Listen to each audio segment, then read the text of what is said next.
ಶರಣಾಗತಿಯಾದ ನಕ್ಸಲರು ನಕ್ಸಲ್ ಹಾದಿ ಹಿಡಿದಿದ್ಯಾಕೆ? ಶರಣಾದವರ ಡೈರಿಯಲ್ಲಿ ಯಾರ್ಯಾರ ಹೆಸರಿತ್ತು, ಯಾರ್ಯಾರು ಹಿಟ್ ಲಿಸ್ಟ್ ಅಲ್ಲಿದ್ರು?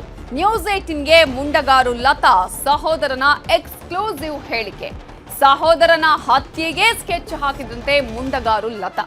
ಯಾಕಂತ ಹೇಳಿದ್ರೆ ನಕ್ಸಲ್ ಹಾದಿಯನ್ನ ವಿರೋಧಿಸಿದ್ದಕ್ಕೆ ಟಾರ್ಗೆಟ್ ಆಗಿದ್ದ ಚಂದ್ರಪ್ಪ. ಅಣ್ಣನಿಗೆ ಸ್ಕೆಚ್ ಹಾಕಿದ್ದ ಬಗ್ಗೆ, ಲತಾ ಬಗ್ಗೆ ಚಂದ್ರಪ್ಪ ಮುಕ್ತವಾಗಿ ಮಾತನಾಡಿದ್ದಾರೆ. ನ್ಯೂಸ್ 18 ಜೊತೆ ಈ ವಿಚಾರವನ್ನ ಹಂಚಿಕೊಂಡಿದ್ದಾರೆ. ಯಾರ್ಯಾರಿಗೆ ಟಾರ್ಗೆಟ್ ಮಾಡಿಕೊಳ್ಳಲಾಗಿತ್ತು, ಯಾರ್ಯಾರು ಹಿಟ್ ಲಿಸ್ಟ್ ಅಲ್ಲಿದ್ರು, ಯಾವ ಕಾರಣಕ್ಕಾಗಿ ಅವರೆಲ್ಲರೂ ಈ ರೀತಿಯಾದಂತಹ ಕೃತ್ಯವನ್ನ ನಡೆಸ್ತಾ ಇದ್ರು ಅನ್ನೋದ್ರ ಬಗ್ಗೆ ಈಗ ಮುಂಡಗಾರು ಲತಾ ಸಹೋದರ ಚಂದ್ರಪ್ಪ ನ್ಯೂಸ್ 18 ಜೊತೆ ಮಾತನಾಡಿದ್ದಾರೆ. ಬೆಳಕು 6 ಜನ ನಕ್ಸಲರು ಸರ್ಕಾರದ ಮುಂದೆ ಹೋಗಿ ಸರೆಂಡರ್ ಆಗಿದ್ದಾರೆ. ಒಂದಷ್ಟು ಬೇಡಿಕೆಗಳನ್ನು ಕೂಡ ಇಟ್ಟಿದ್ದಾರೆ. ಅದರಲ್ಲಿ ಲತಾ ಈ ಶೃಂಗೇರಿ ತಾಲೂಕಿನ ಮುಂಡಗಾರು ಅನ್ನುವಂಥ ಒಂದು ಗ್ರಾಮಕ್ಕೆ ಸೇರಿರೋಂಥವ್ರು. ಈಗ ನನ್ನ ಜೊತೆ ಲತಾ ಅವರ ಸಹೋದರ ಚಂದ್ರಪ್ಪ ಅವರಿದ್ದಾರೆ. ಅವ್ರನ್ನೇ ನಾನು ಕೇಳ್ತಾ ಹೋಗ್ತೀನಿ, ಲತಾ ಯಾಕೆ ನಕ್ಸಲೈಟ್ ಆದರು? ಲತಾ ಅವರು ಮೇಯ್ನ್ ಆಗಿ ಸರೆಂಡರ್ ಆಗೋದಕ್ಕೆ ಕಾರಣ ಏನು ಅಂದ್ಕೊಂಡಿದ್ದೀರಿ? ಲತಾ ಅವರು ಶರಣಾಗೋದಕ್ಕೆ ಕೆಲವಷ್ಟು ಅನೇಕ ಕಾರಣಗಳು ಅಂತ ಹೇಳಕ್ಕೆ ಬಯಸ್ತೀನಿ. ಒಂದು, ಅವರಿಗೆ ಇವತ್ತು ಅವರ ನಕ್ಸಲಿ ಟೀಮ್ಗಳು ಕಮ್ಮಿ ಆಗಿರ್ತಕ್ಕಂಥದ್ದು ಒಂದು. ಆಮೇಲೆ ಎರಡನೇದಾಗಿ ಈ ಸದ್ಯದಲ್ಲಿ ಅವರ ನಾಯಕರಾದ ವಿಕ್ರಮ್ ಗೌಡರು ಎನ್ಕೌಂಟ್ರಲ್ಲಿ ಹತ್ಯೆ ಆಗಿದ್ದಾರೆ. ಆನಂತರ ಅದರಲ್ಲಿ ಉಳ್ಕೊಂಡಿರೋ ಸಂಖ್ಯೆಯೂ ಕಡಿಮೆ ಆಯಿತು. ಅವರಿಗೆ ಸಪೋರ್ಟ್ ಮಾಡ್ತಕ್ಕಂಥ ಸಂಖ್ಯೆಯೂ ಬಹಳ ಕಡಿಮೆ ಈ ಭಾಗದಲ್ಲಿ ಇರೋದ್ರಿಂದ ಅವರಿಗೆ, ಆಮೇಲೆ ಮುಂದೆ ಅವರಿಗೂ ವಯಸ್ಸಾಗಿದೆ, ಅನಾರೋಗ್ಯ ಕಾಯಿಲೆಗಳು ಈ ಥರ ಇರಬಹುದು, ಹಾಗೆ ಅವರಿಗೆ ಹೊರಗೆ ಬರೋಕ್ಕೆ ಇಷ್ಟಪಟ್ಟಿರ್ಬೋದು. ಮೇಯ್ನಾಗಿ ಲತಾ ಯಾವಾಗ ನಕ್ಸಲೈಟ್ ಆಗಿದ್ದು?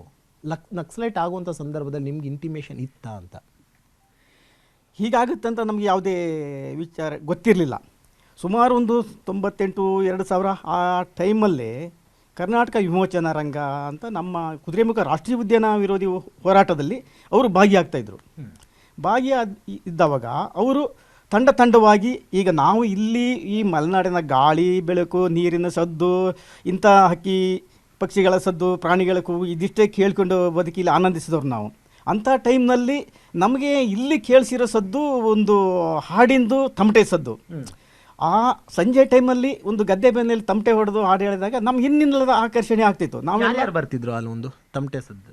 ಆ ಟೈಮ್ನಲ್ಲಿ ನಿಲುಗುಳಿ ಪದ್ಮನಾಭ ಅನ್ನೋರು, ಆಮೇಲೆ ಇನ್ನು ಅವ್ರ ಜೊತೆಯಲ್ಲಿ ಕೆಲವು ಹೆಣ್ಮಕ್ಳೆಲ್ಲ ಇರ್ತಾಯಿದ್ರು. ನನಗೆ ಕೆಲವಷ್ಟು ಜನದೆಲ್ಲ ನೆನಪಿಲ್ಲ, ಆದರೆ ಅವರು ಮೇಯ್ನಾಗಿ ಗೊತ್ತಿದೆ. ಇನ್ನು ಹಾಗಲಗಂಜಿ ವೆಂಕಟೇಶ್ ಅವರು ಸಹ ಇದ್ದರು.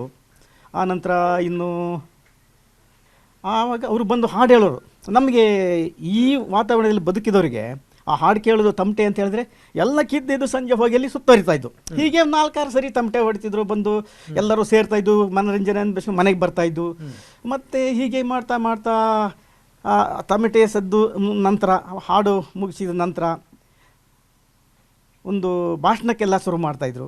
ಭಾಷಣದಲ್ಲಿ ಇಲ್ಲಿ ಆಗ್ತಕ್ಕಂಥ ದೌರ್ಜನ್ಯಗಳು, ಹೋರಾಟದ ಬಗ್ಗೆ ವಿವರಿಸ್ತಾ ಇದ್ರು. ಆಮೇಲೆ ನಮ್ಮ ಜನಾಂಗಕ್ಕೆ ಆಗ್ತಕ್ಕಂಥ ದೌರ್ಜನ್ಯಗಳು, ಸಿಗದಿದ್ದಂಥ ಸವಲತ್ತುಗಳ ಬಗ್ಗೆ ವಿವರಿಸ್ತಾ ಇದ್ರು. ನಮಗೆ ಬದುಕು ಕಷ್ಟ ಆಗ್ತಿರೋದು, ಕಷ್ಟ ಕೊಡ್ತಿರೋರ ಬಗ್ಗೆ ವಿವರಿಸ್ತಾ ಇದ್ರು. ಹೀಗೆ ಇನ್ನು ಹೊರಗಡೆ ವಿಚಾರಗಳನ್ನ ತಿಳಿಸ್ತಾ ಇದ್ರು. ಹೀಗೆ ಎಲ್ಲ ಹೇಳ್ತಾ ಇದ್ರು. ಅವಾಗೆಲ್ಲ ಒಂಥರ ಸರಿ ಅನಿಸ್ತಾ ಇತ್ತು, ಖುಷಿ ಆಗ್ತಾ ಇತ್ತು. ಅಂದರೆ ಇವ್ರು ಹೇಳ್ತಿರೋದು ನೋಡಿದ್ರೆ ಬಹುಶಃ ನೀವು ಇದ್ಯಾವುದು ಒಳ್ಳೆ ಸಂಘಟನೆ ಮಾಡ್ಕೊಂಡಿದ್ದಾರೆ ಇವರು ಅನ್ನೋಂಥದ್ದು ಅವಾಗ ಡೌಟ್ ಇತ್ತು ನಿಮಗೆ? ಖಂಡಿತ ಇತ್ತು. ಆವಾಗ ಇದೊಂದು ಒಳ್ಳೆ ಸಂಘಟನೆನೇ ಕೆಲಸ ಮಾಡ್ತಾ ಇದೆ, ಇದರಲ್ಲಿ ಒಳ್ಳೆ ಕೆಲಸ ಆಗುತ್ತೆ ಅಂತ ತಿಳ್ಕೊಂಡಿದ್ವಿ. ನಾನು ಇನ್ನೊಂದು ವಿಚಾರ ಕೇಳ್ಪಟ್ಟೆ, ರಾತ್ರಿ ನಾವೆಲ್ಲ ತುಂಬ ಚೆನ್ನಾಗಿ ನಿದ್ದೆ ಮಾಡಿದ್ವಿ, ಖುಷಿಯಾಗಿ ನಿದ್ದೆ ಮಾಡಿದ್ವಿ ಅಂತ. ಕಾರಣ ಏನು ಅಂತ? ಕಾರಣ ಇದೇನೆ. ಈಗೊಂದು 3-4 ದಿವಸ ನಾವು ಟಿ ವಿನಲ್ಲೆಲ್ಲ ನೋಡ್ಕೊಂಡು ಬಂದ್ವಿ. ಈಗ ಅವರು ಸರೆಂಡರ್ ಆಗ್ತಿದ್ದಾರೆ ಒಂದು 5-6 ಜನಗಳು ಅಂತ ಗೊತ್ತಾಯಿತು. ಹಾಗೆಯೇ ಚಿಕ್ಕಮಗಳೂರಲ್ಲಿ ನಿನ್ನೆ ದಿವಸ ಶರಣಾಗೋದು ಅಂತ ಆಯಿತು. ಅದಕ್ಕೆ ಖುಷಿ ಪಟ್ಕೊಂಡು ನಾವು ಸಹ ಹೊರಟ್ವಿ. ಅಲ್ಲಿ ನೋಡಬೇಕು, ನಾವು ಲತಾನನ್ನು ಸದ್ಯಕ್ಕೆ ನೋಡೇ ಇರಲಿಲ್ಲ, ಇನ್ನು ನೋಡಬೇಕಂತ ಹೊರಟ್ವಿ. ಓಕೆ, ಕೇಳಿದ್ರಲ್ಲ, ಇದು ಮುಂಡಗಾರು ಲತಾ ಅವರ ಸಹೋದರ ಚಂದ್ರಪ್ಪ ಅವರ ಹೇಳ್ತಿರುವಂಥ ಮಾತು. ಕ್ಯಾಮ್ರಾ ಪರ್ಸನ್ ರಾಯುಡು ಜೊತೆ ಮಂಜುನಾಥ್, ನ್ಯೂಸ್ 18 ಚಿಕ್ಕಮಗಳೂರು.